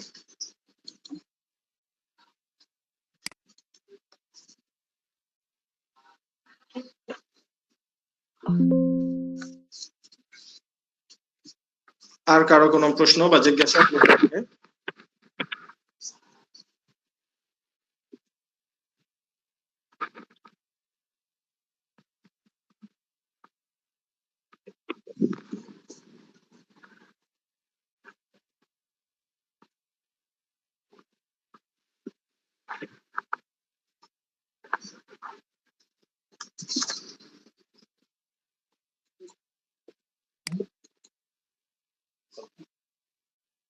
আচ্ছা, আমরা তো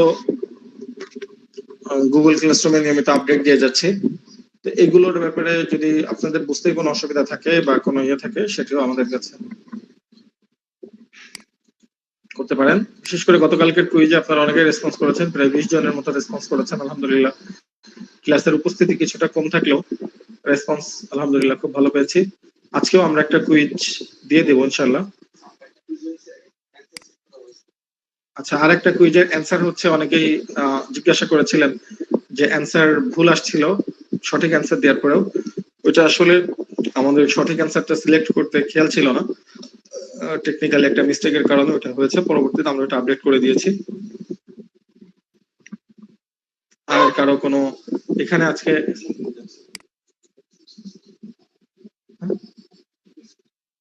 আচ্ছা, আজকে আমরা হচ্ছে একটা অ্যাসাইনমেন্ট আপনাদেরকে দিয়েছি, অলরেডি 7 জন অ্যাসাইনও করেছেন। আমরা দেখছি একটা রিসাইনমেন্ট তৈরি করতে বলেছি, এটা হচ্ছে টার্ন করে জমা দিতে হয়। আমরা পরে ইনশাল্লাহ এটা আপনাদেরকে দেখিয়ে দেব। এই যে বিষয়গুলো আছে, এই বিষয়গুলো থেকে আপনারা ক্লাস, বিশেষ করে আপনাদের যে পিডিএফ গুলো আমরা সরবরাহ করেছি, সেখান থেকে আপনারা এগুলো খুঁজে খুঁজে কাজ করার চেষ্টা করবেন। আর আজকের রিসোর্সটা আমরা ইনশাল্লাহ আরো দ্রুত দিয়ে দেবো।